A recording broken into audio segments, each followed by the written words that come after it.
If you can't attract a customer, you're going to be out of business. If you can't convert a customer, you're going to be out of business. Hey everybody, welcome to this week in the Den. I have Sean Castrina. He's an author, entrepreneur, 20 different businesses, has sold some for over 7-8 figures in all different verticals, goes around and speaks and help people build their businesses, streamline them with systems and processes. Sean, I'm excited to have you on here. You're the founder of the Weekend MBA down there with Bradley. You did it last year.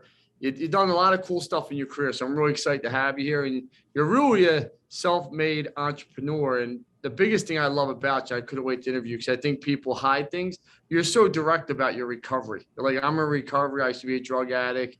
So welcome to In the Den, man. I love following you. You're a great guy. Thank you for coming on. Oh, no, excited to be there. I'm glad when I can bring around the drug addict thing. We almost got to start with that story. That's just kind of floating out there. So let me just wrestle that one to the ground first. Yeah, I mean, yeah, good. I love it. No, I listen, man, when I watch fentanyl on TV and I have a pack of 5 fentanyls in my safe just to kind of remind me. But no, I wrestled Division I in college, played a lot of sports, woke up in 2011, literally woke up with back pain. Never had back pain in my life. Well, you start going to those pain doctors and I'd get cortisone shots. They'd shoot my back with sugar. I saw everything but a witch doctor. I literally went to like that acupuncture, and after like 4 things, I had no pain relief. He literally looked at me and said, "Sean, your will too strong. Can't fix you." And no lie, I had laser therapy. You name it, I did. So, but pain doctors just kept giving me more pain medicines. So, you start out with oxycodone. Then I was up to like 20 oxycodenes a day. I used to get so many that I'd have to call CVS 2 days in advance. And then I'd have to keep them in a safe at my house because my staff would be like, "Man, if anybody knows you got like 600 oxys, at a street value, like $20 a pill or something like that, that's crazy."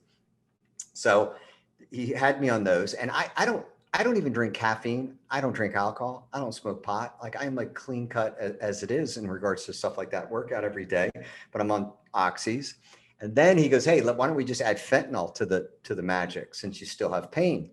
So he put me on 50 milligrams of fentanyl every 72 hours. And then by 2018, it was up to 75 milligrams every 48 hours. And then he gets arrested. Shocking, right? So he gets arrested, and it's during, where they're really talking about all these type of things during the political campaigns. And so I go to another pain doctor, not thinking anything of it. I'm like figuring I'm just going to go in and get like a prescription, like you get allergies. And he'd seen me do TV ads. So the guy knew who I was when I came in there. And so they send the head guy back there with me. And he goes, "Hey, listen, Sean, you're not going to like what I got to tell you. But there is not a doctor in the United States of America that will prescribe you what you were previously on. Period. No possible way.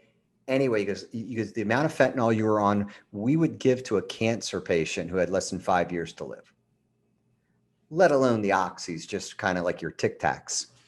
And he goes, "No, nobody will prescribe it." He goes, "I would recommend that you kind of basically get your affairs in order and go into a rehab center." And so I'm like freaking out, literally freaking out. So then I go see my personal doctor that day. And I'm like, "Man, how in the world did this happen? I've got no medicine. I'm cold chills or whatever." Out of courtesy, he gives me 1 prescription for being his patient for 20 years. He goes, "This is it. This is your 5 days to get your life in order, and then go do whatever it is they're going to tell you to do." At this point, like one week of fentanyl is not going to make a difference. And so he gave me that. And then I called it was on Friday, called my buddies from college. And I was like, "Hey, listen, we need to meet at the beach tomorrow. Cancel whatever you've got. I'm a drug addict, but I didn't really know it. But evidently I am. And I really don't have the time to go to rehab. So we're going to turn a beach house into a rehab center in about 24 hours. And we did. And I kept reading. It said they compared it to obviously, heroin. Not that I know a lot about heroin, so that's why I was struggling there. And so I Googled like quitting heroin, and it kind of went through. If you could get to day 5, that was like the big thing. If you could get to day 5 is like hell. But I'd wrestled in college, so I'd gone days without eating. So I knew I kind of had some resilience. But but this was in a league like I never even imagined. So, you get through the first 24 hours, you literally are dancing with the devil. 2 days, you died. 3 days, you died even worse. And you want to shoot yourself while you're dead. But then you're like, okay, I just got to do 2 more days. Can't sleep. Your body's all juiced up. You're freezing cold, but you're at 100 degrees. You're on the beach at 100 degrees, freezing cold. But got to 5 days. And once I got to 5, I'm like, okay, I know I'm done. And drug it out for the next 3 days. At 8 days, I knew I was done. We left and never touched him again. And went back to my doctor. It's too funny. It's because I had a follow-up appointment where he's going to put me in rehab. And he goes, walk in. He goes, so what are we going to do here? And I showed him my box. And I go, I quit. He goes, well, what do you mean you quit? I said, the day you told me that I need to go into rehab, I never touched one after that. I went to the beach for 8 days and I haven't ever touched him. And I'll never touch him again. This is the head of National Pain Center. He goes, never had anybody do that. I've been doing this 20 years. Never had anybody cold turkey that. He said, that is a effing prisoner of war mentality.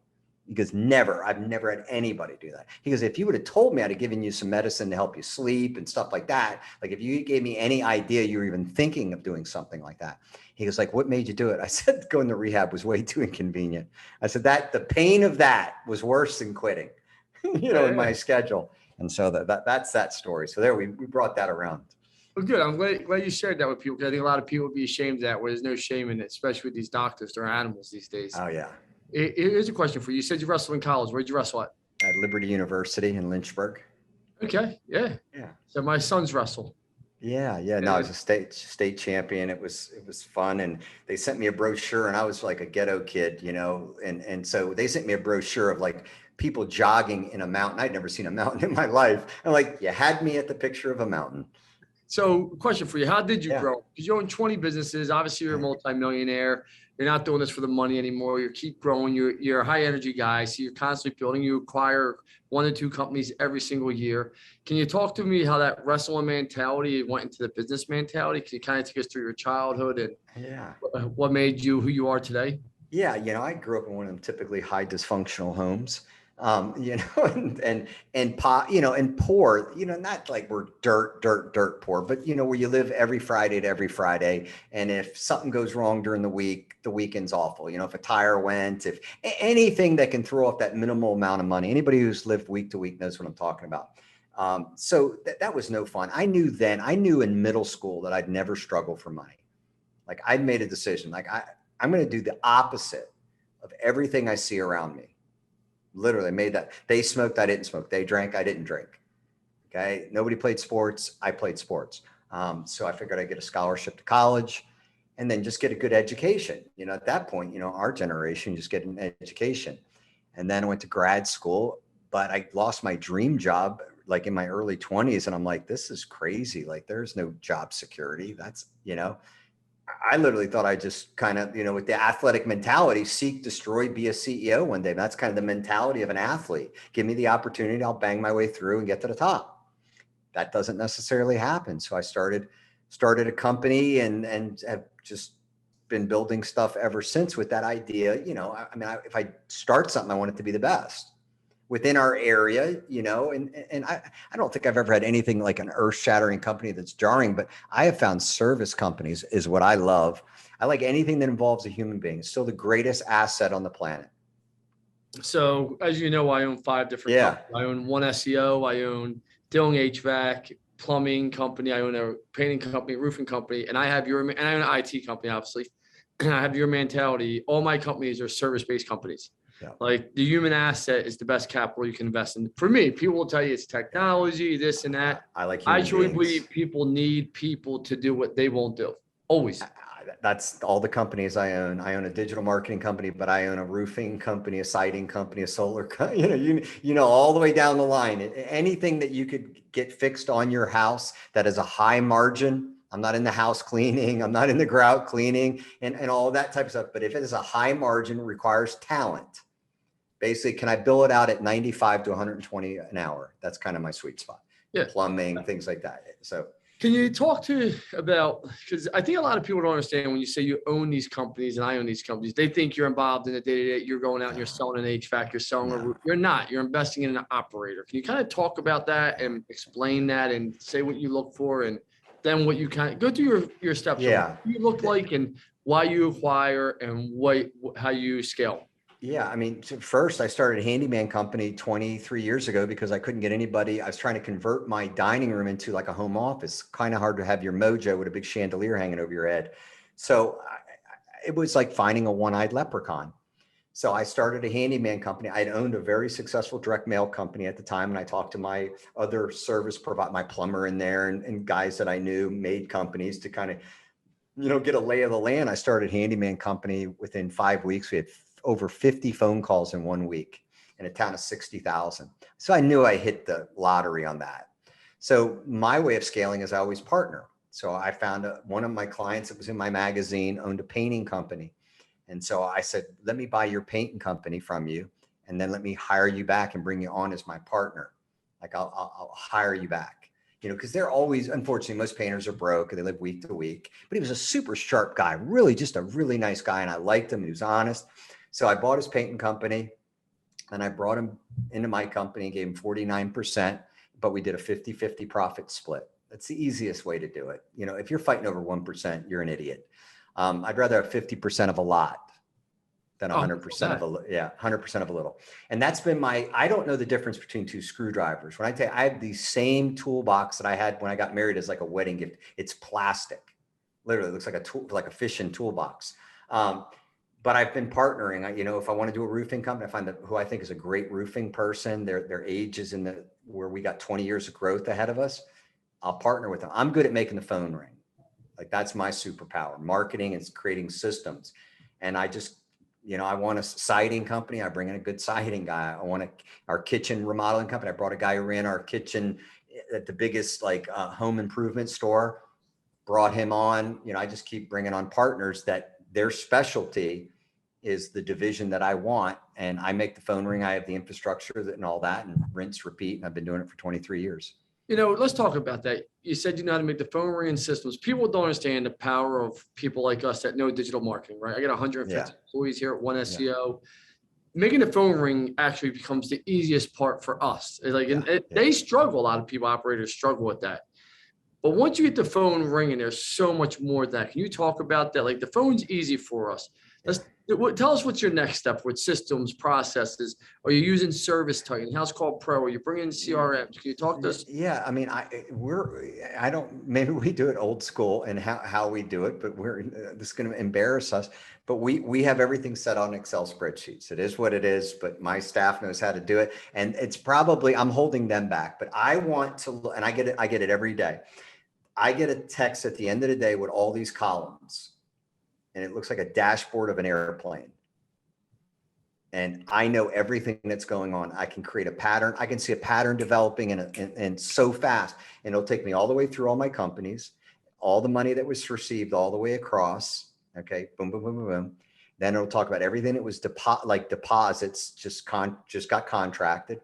And then across that, I'll have all the phone calls for every one of my companies and what source. Was it an internet ad? Was it TV? Was it radio? Was it referral? Was it repeat? Whatever the case may be. And I run that all the way across. Now, my digital marketing company, my partner's a lot more new school. So he gives me really fancy stuff, but that's it. However, you can get to where you understand everything that's going on in your company immediately. You can look, you better be able to look at your company every day and know whether it's in the air, or it just hit the ground. So let's talk about this. You have partners. I have partners in every one of my companies also besides One SEO. So I have the same exact model of you, 50-50 across the board, except for One SEO. I've never had an argument with a partner or a power struggle. How do you go about that also? Because you own 20 companies now. You have to have, there's only one chief in every village for a reason. Exactly. Right. But can you kind of give me your take on it to your partners? But hey, listen, we're moving forward. Can you kind of talk to me about your viewpoint on that? Yeah. Number one is I think to have it, you better be a leader. It doesn't mean you have to tell anybody. However it is, and I think my partners would say this, when Sean walks into the room, he's leading the meeting. He didn't need to tell you he's leading the meeting. You will know within 15 seconds he's leading the meeting. So I think you just naturally have a leadership that people are attracted to, where they're like, hey, listen, if somebody's going to grab the plane, the pilot station or whatever it is called, the cockpit. Sean's kind of the one we want. So I think a lot of that is just your confident personality, and you have a track record of doing things. And even in the beginning, I had a way of communicating that people were confident that I was going to do what I was going to say. Because if you're not a leader, they're not going to join you, period. Nobody's going to quit their job, join you to build your empire. Think about that for a second. They're going to quit what they have to join you unless they absolutely believe you have the ability to take it to a level they can't. They recognize that. And so the one overriding thing that I look for, partners, I look for guys that have integrity. That's just being common sense. Okay. But I look for super smart people. You can't fix stupid. And they have tremendous capacity to run multiple things. They're just really bright. And then they understand the area that we're going into at world-class level. I mean, if they're running my roofing company, they eat, drink, and sleep. They understand everything about it. I don't ever have to ask how to do something. I just say, ask him. So they're the critical thing. Once you have those components in place and they believe that you're the leader and they know what you're bringing to the table, they join me. They know we've got an incredible brand, ultimate infrastructure, everything is first class, never a money problem, that I can fund this division and grow it into something special. I think it's a combination of those things. Let's talk about, marketing, because this is a marketing show. Yeah. You believe in marketing. I believe in marketing. Why is marketing so important? I know it sounds like an obvious question, obvious answer, but as you know, 95% of businesses don't even market at all. 50% of GMBs still aren't claimed. I mean, so there's so many things glaring out there that people just don't do.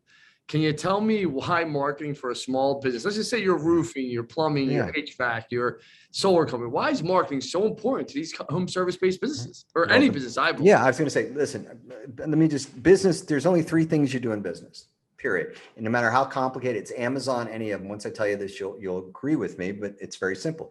You have to attract customers. That's number one. If you don't attract customers, you're not going to be in business. There's marketing. Number two is selling customers, which is marketing as well. Okay, so you have to attract, you have to sell, and then third, it's very simple, fulfillment. Get them, you have to provide what it is they bought, and then service it on the back end with a warranty or something of that nature. But if you think about it, that's the only three things you do in business. Well, 2/3 of that is marketing. Okay, I mean, the big animal, if you can't attract a customer, you're going to be out of business. If you can't convert a customer, you're going to be out of business. So you're never going to get to the fulfillment. I don't care if you have a Rolex watch at the end of this. Like, you've created the most incredible product in the world. If you can't attract and sell, they're never going to know how good you are. You said something at the end, you have to fulfill. Yeah. Service-based companies, we're logistics companies. People don't understand that. You have to get trucks out on the road. You have product. There's so many moving pieces, callbacks, and people don't track any of these things. And you'll see people doing estimates an hour and a half away, or they're going back to this. Can you talk to me about the logistics part of this and how people don't figure this out so fastly? Exactly. I did a job like 22 years ago, and I made $11 a day on it. And I realized because it went over a certain amount of miles and our nearest like Lowe's or building store was so far away. We don't do anything more than 15 miles from our office. 15, that's it, because that's the only one that we can get to within 30 minutes. If we give away more than an hour, it's a lost day. In our opinion, just how we do it. I'm with you. We're within 15 miles and we get juicy offers because we're very well known. 21 miles out. Come on, please. Can't do it. Why? Because it doesn't fit our metrics. We've tested it. We know that for us to make money and to do estimates, that's the problem. All those estimates you do that are 37 miles out that you don't get are what kills it all. If I probably got 100% of everything 20 miles out, well, yeah, I'd figure it out. I'd put another location, 10 miles out, but that's not the case. Let's talk about this. You got all these different businesses. What's your cadence like for people that own multiple businesses? Are you having quarterly meetings going through the P&Ls? I know you're doing monthly P&L reviews, all that stuff, but are you bringing your leadership team together as one? Are you saying, hey, are you talking to them daily? I speak to every one of my partners daily, in the morning, at night, it's multiple touch points. Can you kind of talk about what your cadence is? Yeah. I mean, they're in my office. So I see them just kind of natural. I joke when we're all in there, I literally like touched them on their chest the other day and go, I wanted to see if this was a hologram. Because like we're all in here at one time. I mean, with texting and talking, I can speak to any of them. And I think one of the things, like my guy who does kitchens, he likes to work from home. Just leave him alone. And I'm like, I don't care if you work from a hot air balloon. Go look at it, do your CAD drawings. I've never had a customer say you haven't shown up. So I give as much flexibility that fits the person that I'm leading. And I, if I have trouble reaching you, then we're going to have a problem. But thankfully, all my partners know that, if I reach out to you, you better get back with me. And I'm always looking, they know I'm always looking at the numbers because I get it every day. So if I see something that's not right, they're going to get a text by the end of, within hours. Let's talk about that. You've had success, right? And someone at the football field said to me yesterday, it must be nice, all the money is, but they don't see the failures, right? Like the companies that you lose money on. Like I've lost money on 3-4 companies now also. Yeah, I'm going to do 100 million this year, but no one wants to talk about 2 of my businesses I bought in the last year didn't make it. I'm not partners with them. So you're sure you had failures? Absolutely. That side of it. And how do you know when to get out? What are your metrics? What do you look at when you say, okay, this 90 days, 90 days. If you have, to me, I'm sorry. I don't have a great deal of patience. My experience, and again, I don't have venture capital behind me or any of that kind of stuff. So it's my money and it's coming either out of my pocket or I'm bleeding one of my companies dry. You know what that's typically what happens when you have a failed company. You're feeding the good companies are keeping them afloat. Can't do it. Just can't do it. I believe a good company makes money in the first 30 days. I'm not saying it's profit, but I'm saying money's coming into the point to where you have a little level of optimism. Yeah. I'm saying within 90 days, if it's not able to feed itself, it's going to draw on your other companies. And I cut bait. It's funny you say that because I always say 90 to 180 days is my max number. Yeah. Like, but no, because behaviors don't change normally. If it's shitty, it stays shitty. It is. I've just never had one go from 90 to 180 that blew me away. Typically, I saw enough up to 90 that I am, and I've dumped some after a year. Like, okay, at 90, it was okay. The verdict wasn't completely in. 80% of the time, the verdict's in. Occasionally you have that outlier where the upside could be so good.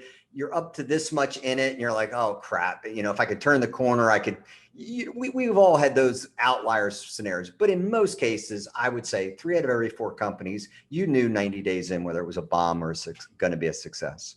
Right now with the employee market right now, it's starting to change to come back to be an employer's market now. Thank God. Like that shift you can start to see.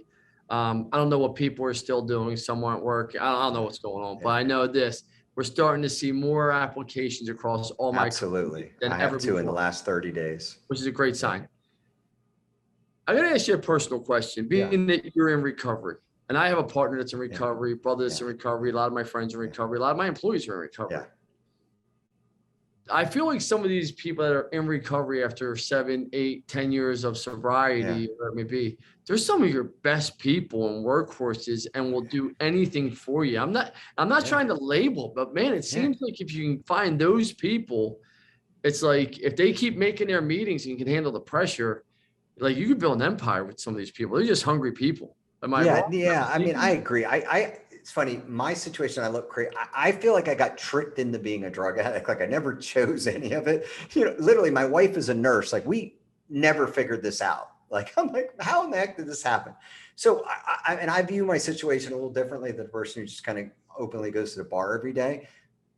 But this is the way I view it. I'm a grace guy. If you've told me you've turned the corner and your lifestyle is currently, and I don't like within the last year type of situations, but if I look at their thing and they got a DWI 5, how often do you see a DWI on a person? I mean, come on, they're like every 3, checks. I don't care about the past. And so I say, tell me who's sitting in front of me today, because I don't have any patience. If I see, I'm going to give you a little less grace once you get started, because you told me I got a sharp guy in front of me and I'm taking you at your word. I don't want to hear about I don't need to hear play-by-play of your past. The person I got in front of me wants to come to work. Yes. Person in front of me can do this job. Yes. That's all I need to hear. Now, if we move forward and I see residue of bad habits, I'm going to have very little patience with you. No doubt. 2 last final questions, because I know you're busy. social media, everyone's all over it. I mean, I call it the biggest fake book farce you'll ever see. Yeah. Everyone's a coach. Most people have never done anything. Yeah. And they all just talk BS. Yeah. Can you talk to me about it? We know the people that are winners in our circle. Like we know, people, hey, listen, that guy's going to do 100 million this year. He knows what he's doing. That guy's going to go do 200 million. Yeah. There's a lot of these people that are still living in grandmom's basement on social media and they're running these ads. I can't help but laugh. Can you talk to people about you better do your homework when you're dealing with some of these people? Absolutely. I mean, I remember a guy trying to sell me stock like 20 some years ago. And I said, that's great. Can you send me over your tax returns from last year? You can black out your social security number. He goes, well, what are you talking about? I said, you want to handle my money. I want to see how well you did last year. Needless to say, that conversation didn't go as well as he'd like it to. But that's the same way. I mean, I have a hard time sub 30 years old. There's very few people, Alex Hormozy is 32, he might be the most up and coming hot thing sub 35, but he's got some track record wins in front of it. Other than that, I wouldn't touch anybody. Really, I have a hard time, a sub 30-year-old, maybe other than telling me how to grow my Instagram or TikTok. But barring that, I'd have a hard time believing there's somebody in that age group that has a track record that you should look up to and go, wow, that's the one. I mean, I would do a touch of homework. I'd want to see some residue of reality. I got to tell you a funny story. You'll laugh at this. So my phone gets cold called last week. My little son, LJ, is with me. And the guy's saying, Lance, it's whatever his name is. I'm out of respect, not going to say his name. He's like, I can help you grow your agency to 7 figures. I'm like, my man, we do over 7 figures a month. What are you talking about? He's like, what? I'm like, and what's the name of your agency? What agency have you ever built? Yeah. And he was so and I was, listen, know who you're cold calling, know your audience. No, I was like, you can come work for me if you want. That's funny. But literally, he called me like, hey, Lance, I'm going to help you grow your agency, 7 figures. Yeah. I'm like, 7 figures. I'm like, we did a month. What are you talking about? I love what you said. Know who you're calling. Yeah. On the final roar, there's a lot of people out there right now watching this and they're saying, I want to be like Sean. I want to own multiple businesses, or at least I want to own one business about being an entrepreneur. What would you say to someone about, because going on your own, you always hear these reasons. I need my health benefits. I have kids. What happens if I don't make it? What's my backup, which is the worst thing you could ever. As soon as someone says to me, what's my backup? You're over. It's over. It's done over. There is no backup. If I go into a fight, I'm coming to win. There is no, you're going to put me to sleep or I'm winning, right? So exactly. So you have a wrestler's mentality right there. I did wrestle. I just wasn't as good as you and the people I hang out with. I was like always the run of the litter. It really wasn't that good, but I love the sport. So talk to me about that. What on the final word, what advice would you give to someone that wants to be an entrepreneur? You can start by having a job and do 2 things at once. I think the biggest mistake people make is that you're going to quit a job. Why can't you maybe get a job in the industry you're excited about? I'm saying if you're sub 30 or especially sub 25, understand how a staff meeting is run. Watch a boss of yours handle a conflict with a customer. Watch somebody handle a conflict with another, or interview another. You can learn, you can actually learn for a couple of years. I know this crushes everybody's dreams, but I don't think it's a bad idea to work for a couple of years and understand how operations go and kind of see, okay, who are the people you might find within that network of people you'd like to bring with you to go start your company. So personally, I don't think it's a bad idea to work for somebody for a couple of years. Number 2, I don't think it's a bad idea to work for somebody within your industry that you're excited about and pitch a partnership to them and have them help you do it. Again, I'd rather have 50% of a lot than 100% of a little. Somebody pitches me a good idea, I'm bankrolling that in a minute. And then third, at some point you just got to go do it. But I don't buy in. You got to quit your job necessarily. I believe there's 168 hours in a week, and you'd probably be better having a job because it's going to force you to hire people to do some things that you don't get bogged down with. So my advice typically is you don't have to quit your job immediately, or get the home equity line of credit, which is the worst thing you can do. And that's kind of your security blanket. And then a year later, you're in debt for $150,000 on your home equity line. You quit your job and you got a bad business. No doubt. Sean, thank you so much for being on the Den. I really appreciate it. I know you're busy. I enjoyed my time with you. Look forward to seeing you soon, brother. I appreciate it.